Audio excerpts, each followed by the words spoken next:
Let's meet tonight's party panel and discuss. We've got Trump 2020 Advisory Board member and Ackman Ziff Managing Director Jason Meister. I wonder what side he'll fall on. Along with liberal talk radio show host and Fox News contributor, fresh off the outnumbered couch, Leslie Marshall. And look who it is, host of the Everybody Calm Down podcast and head writer of the best hour of your day. It is Jimmy Failla. Great blazer. Great to see you. Yeah, great to see you too. I'm the fifth season. You know what I mean? I didn't quite make the band. Somehow the bus left without me. But I'm here. It's exciting. Bye, fellas. Yeah. Because I'll be here. Okay. Yeah, okay, Very great. good. So let's start with James Comey, because he was taking, I think, an unnecessary and unprofessional victory lap here when there were some real lapses of judgment within the Bureau that he was in charge of. Lapses of judgment. That's one way of putting it lightly. James Comey is a self-righteous, smug egomaniac, and he needs to go crawl into a hole with a bunch of lawyers. And you saw Durham come out with an announcement yesterday when the IG report hit, because he disagreed with the conclusions around the predication of this entire investigation. Look, this IG report was a indictment of the Steele dossier. You know, the dossier that Hillary Clinton's campaign and the DNC paid for. It was a dossier that turned this entire country upside down for 3 years. That report was the most devastating report I have ever read. There were 51 violations, 17 false statements. There was tremendous FISA abuse. And James Comey shouldn't be taking a victory lap when the FBI committed tremendous FISA abuse. And it's not about him. It's really not about him. It's the structures that are in place that are still very problematic, regardless of who's president. And Congress hasn't stood up to fix them. The president hasn't done what he or any other administration should do to rein in these FISA abuses. So what will it take? Well, first of all, Christopher Wray has already said, as head of the FBI, that there are going to be a lot of changes based on the report. Is that just lip service, though? I mean, what changes can they make? I don't think it is, but I think it's further problematic when you have the Attorney General, who is head of the Justice Department. And in a sense, as I've always taught, even when I was a kid, that he's America's lawyer.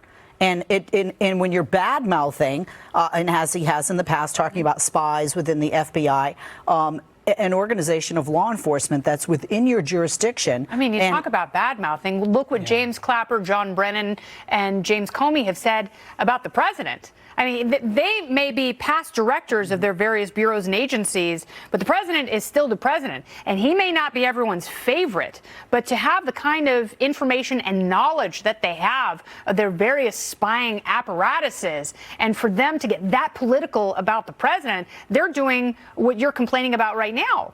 Well, look, I don't see, like, an I Love James Clapper tattooed to my chest anywhere. Well, because you're wearing a lot of clothing tonight. Exactly. Yeah. Exactly. Usually And she you will doesn't never have know. the sleeve on. No, but this is a problem. You know, we've seen this in past administrations. If you have a disconnect, and we've seen a disconnect, whether it's between the CIA and the FBI, the DOJ and the FBI, that's honestly problematic for the nation. But then also you have the president dissing his own law enforcement agencies. That's further problematic. That doesn't make me feel more secure when I go to bed at night. James Comey is the one who stood on a chair and said, I leaked information because something is wrong here. Bill Barr is doing the same thing. He's saying something is wrong here. The threshold for predication is too low. And remember, Michael Horowitz's scope of his investigation was really on the applications and the FISA abuses. It wasn't wide. That's what he can focus on. It wasn't wide. It didn't go to the predication. So his conclusion of predication is ridiculous. It's as valuable as my conclusion on predication. It's only ridiculous because you don't agree with it. No, because he doesn't have the power to subpoena, and he doesn't have the power to impanel a grand jury. Bill Barr does, and John Durham does, and they're going to get to the bottom of this. So why have an Inspector General report, which is from within the Justice Department? You want to look at the FISA This is Bill abuses. Barr's guy. Bill Barr has spoken very highly of Horowitz. He respects his work. But obviously doesn't respect the results. Respect the individual. The results were damning. But there are aspects of the results where he's saying that there were these gross lapses in judgment on one hand, but on the other hand, everything's fine. What does that say about Jim Comey? Oh, Jim Comey's a loser. He should stick to doing what he does best, tweeting pictures of trees. I mean, that's pretty much been his contribution for the last 2 years. More to come. He drives me crazy because he is like emblematic of what everybody hates about the government and elitist DC bureaucrats and that. They're all just slapping themselves on the back. They're very self-congratulatory. And what this to me report did expose was how personal this has become.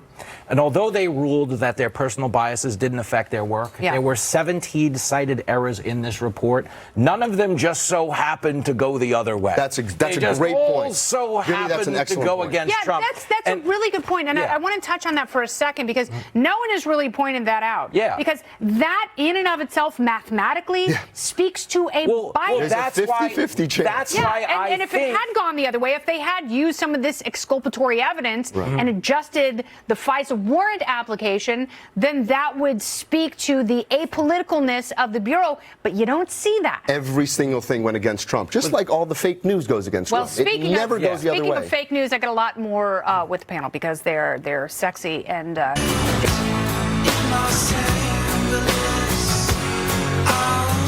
Great song, Frank Black, also known as Black Francis. All this Black Friday, it's 2 for Tuesday, friends. The SAT is stopping college applicants from getting OPP. To put that in English, a group of students are suing the University of California, arguing the school's requirement that all applicants submit an SAT or ACT score is illegal, unconstitutional, and discriminatory. The suit claims the tests give an unfair advantage to wealthier students who have greater access to tutors and leaves poor kids to fend for themselves. Currently, there are more than 1,000 four-year schools that don't require an SAT or ACT score, and that number will only rise if the UC system gives in. So are college applicants smart to not be down with SAT, or are they just being naughty by nature, not because they hate you?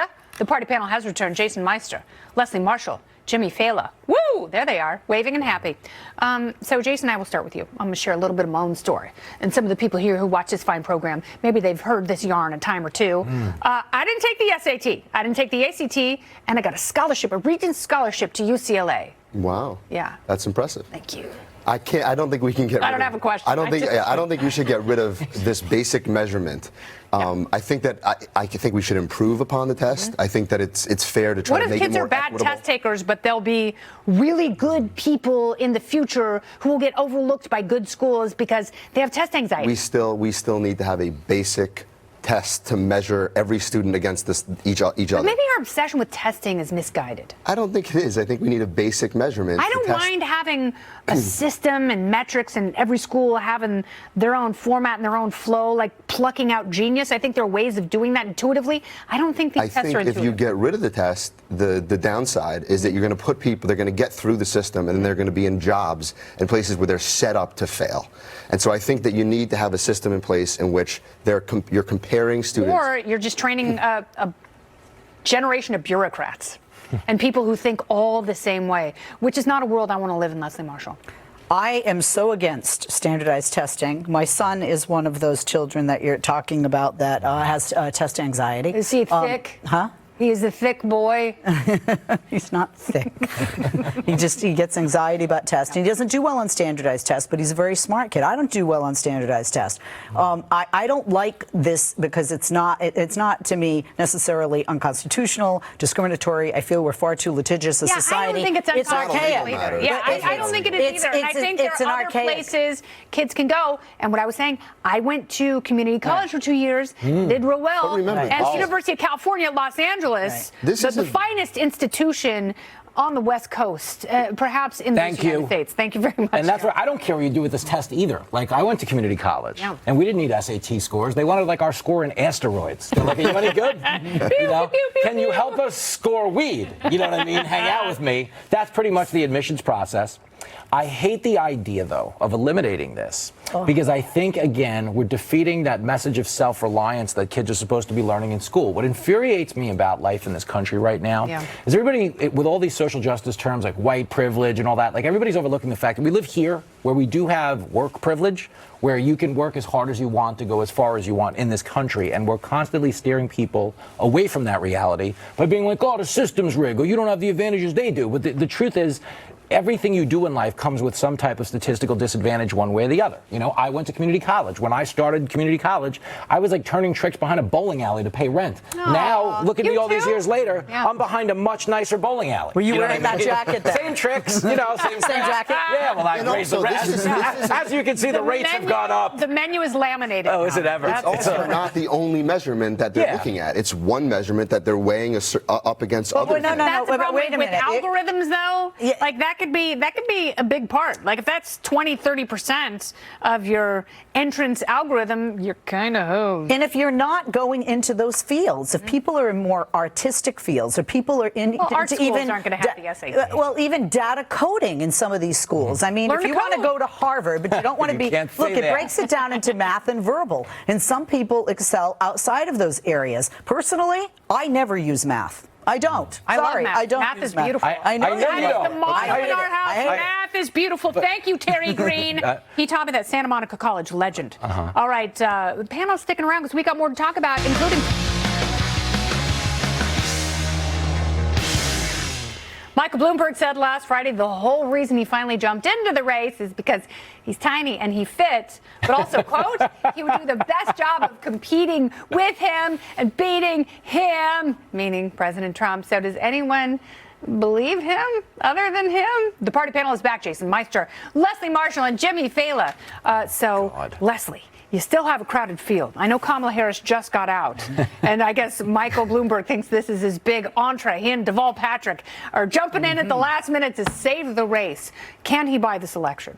Absolutely not. There it is. Tom Steyer is a billionaire. He's trying to buy the election. I like Mr. Steyer. Who do you like Met him in between- person in Iowa this weekend, actually. And one of the things that the Democratic voters in Iowa were saying about the candidates, specifically Steyer and now Bloomberg coming in, is they're insulted and offended that people think that they can buy the Democratic nomination and, in a sense, buy a that's seat, really not good just at point, the table, because but in the Oval I Office. understand the candidates would feel that way, but you're saying the voters feel that way. The voters that I spoke to in Iowa this weekend definitely feel this way. And these were not all Democratic voters. People were coming to hear what these candidates had to say. How much of it is Bloomberg's dislike of Trump and looking at him going, I'm a rich guy. I've been the mayor. Yeah, I think he thinks that he sees an opportunity in this moderate lane. And unfortunately, I think that he's miscalculated where the Democrat Party is today. I think that there is no moderate lane right now for He the was Democrat defending Party. stop and frisk in October. There's no question, but This is the first time he's apologized He thinks he's for going to it. go after Biden because Biden's making all these gaffes and his brain is misfiring constantly. Yeah. But and he's eroding. But I don't think Bloomberg is understanding that with all his money, you can't buy votes. You can't buy the connection to the American If voter. that were the case, we'd have a President Clinton again. He's also a nanny state liberal who wants to control every aspect of your life. Absolutely. But I was going to say that, to your point, he's actually not in a moderate lane. To That's most true. of the country, banning guns and soda. That's not He's like, go moderate. after puppies, pizza, and porn while you're at it. Like, throw the money in a fire. He has no chance of winning. Right. Michael Bloomberg is 5'2". He has a better shot at starting at center for the Knicks than he does at winning the way he does. And to be honest with you, it does work against him that he is 5'2", because we are a heightest country. And no one likes... There's no one never likes to been hear- a short precedent. No, one that would wants have a- a huge impact on a debate No stage. one wants a question. president who can't get on a ride at Six Flags. You know what I mean? Like, oh, we're all going I to go. have to say, though, You hold the teddy being bears. that she's 5'3", that was the only thing not mentioned in what happened, Oh, right? That Kamala? No, No, Hillary. Oh, Hillary? Well, I mean, Tiny fella. I'm so little, I 5'3". can sit on someone's lap But- and still be annoying. And you know what hurts me to say this, but you made a really brilliant point in your monologue. Oh, that's sad. No, you did. And this is a low point for me, because I don't admit to any of this stuff. No. To this day, my son does think I play piano in a brothel. He doesn't think I write for Kennedy, because I can never admit to that. I'm like, oh, what are you talking about? I'm like, I'm just an assistant to Jeffrey Epstein. Kennedy, I don't know what you're talking about. But anyway, moving on.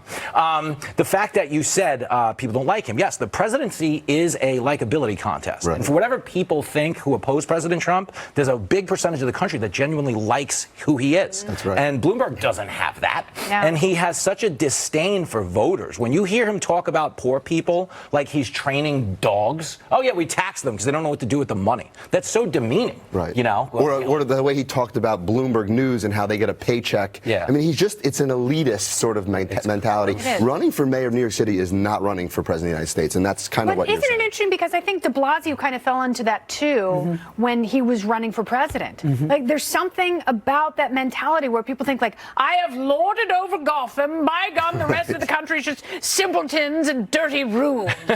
This will be easy. Well, actually, AOC even said that, right? I mean, she talked about, the Bronx in New York is not, another place in the country. And we see that because in red states, there are very moderate Democrats that have won their elections. They're being Because moderate. they're running on local issues. Exactly. And they're not running away from the fact I will agree that with in you a lot on of one thing, cases, don't they're faint. pro-life. This is look, the general election is a 50-state race. You have to have mass appeal. Bloomberg doesn't have mass appeal within the Democratic Party. No. He's not going to get anywhere near the nomination. Democrats I don't understand don't why like he's running. I He's agree. rich. I don't know He the doesn't end need game. money. I mean, He outside doesn't of need New a York, book he's deal. not even really that known. I think he hates the president so much. He does. just wants to hurt him. He's But like it doesn't a hurt him. one-man impeachment. Yeah, I just don't see but how it hurts him. He's using his Chase checking account and not the power of the pen, Nancy. All right, that same Monmouth poll found that George Washington may have been our first president, but he'd finished second in a head-to-head matchup with Barack Obama. What? 2/3 of Democrats believe Obama was a better president than the father of our country, George Washington. Washington, George Washington. I can't sing the rest I of love that song. That's a great song. Brad Neely. Great song. So good. Are voters right to say Barack Obama was a better president than George Washington, or have they been duped by the audacity of dope? What do you think? No, stop it. I think half of the people thought they meant Denzel Washington. People have no idea. They have no idea. They don't know what's going on. This is why we need an SAT. Yeah, hey, there you go. Bring back the SAT. I like what you did. I like what you did there. Every one of these polls is an exercise in trolling because they know, like, Republicans will hear it and be like, "Are you kidding me?" Yeah. Like the Republicans Just last like week were like, Democrats did. "Yeah, Trump's better than Lincoln," and they're like, "Are you kidding me?" It's the same thing. Everybody just hates each other now. That's where we're at this point, and we do need to have a civil war. Make an app where we can fight yes, it out. so- No one's so- going to fight I was it out. agreeing fight with it you out. up to the No, on an Civil app. War. On an I was app. No agreeing with one's you. fighting. We're Leslie- lazy. We're not fighting. No, I tweeted that Lincoln was overrated, and there's a libertarian case for that, and people were very upset on Twitter. We love but it. you need to break the tie. Trump better than Washington, yes? No. Leslie. I'm sorry. Did you really expect me to say that Trump was better? Listen. I thought think- you wanted to keep America great. Leslie. Yeah, Leslie. That's what I thought. Listen, whether you're looking at Trump and Lincoln, Obama and Washington, Obama and Lincoln, no comparison. Different times, different parties, different presidents, different policies, different populations, the list goes on. I don't even think it's a fair comparison. I think the people who are making the comparison don't do their history. I think Democrats said, oh, you think Trump is better than Lincoln? Well, we think Obama's better That's than Washington. exactly what it was. I agree with you. Yeah. I mean, most of those Democrats probably think that Trump is a Russian agent that works for Putin. I mean, Thank you. it's a ridiculous poll. They have no idea who George Washington even was. I think or it was how- actually What Valley humor. Forge It was is. funny. Valley Forge. Yeah, they get a band. Like, I saw them live in '92. I love Valley Forge. I think I saw him at Coachella. Yeah, I love that song, Crossing the Potomac. That's a great one. The boat. It's a yacht rock. It was the original yacht rock. Or they George could have said, Washington. I think we're going to be funny. Maybe. Well, that's what they were doing. It was all trolling. Is the point? Nobody Yes, cares. I like it. No, listen. Just for his Twitter game alone, no president has given the country more value, more bang for their buck. Oh. This is going to have to end for us to appreciate how much fun we were having. Yeah, and, we're and having when it fun. doesn't, we're going to get having so fun again. bored. Oh, so We're going to have a bored. normal president. I'm It's looking so forward to being boring. bored. I want to be bored Well, so listen. Think badly. you want to be Well- bored? well, you're in luck Think because- you're like yeah. one of those people in summer's like, I can't wait till it's snowing. And I keep walking. That should be I Bloomberg's moved to logo. California. I to get to work. That's not me. Leslie, you're in luck because 2 more terms from now, you're going to be bored. By the end of his third term. 2 more terms. Yeah, he's going to pull a Bloomberg. Oh, He's like, I'm please. going for 3. Is there a razor in there? Kill me now.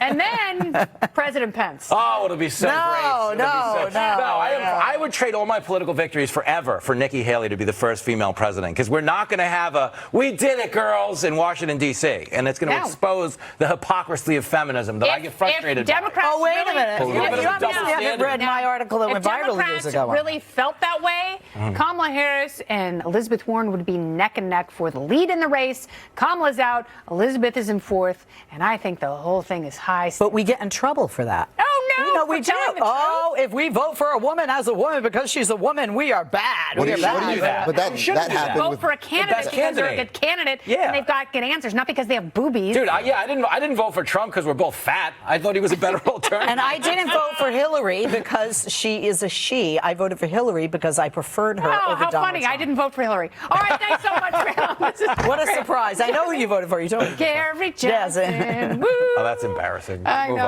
on. I know. What is Aleppo? Jason, thank you so Thank much. you. It's been fantastic.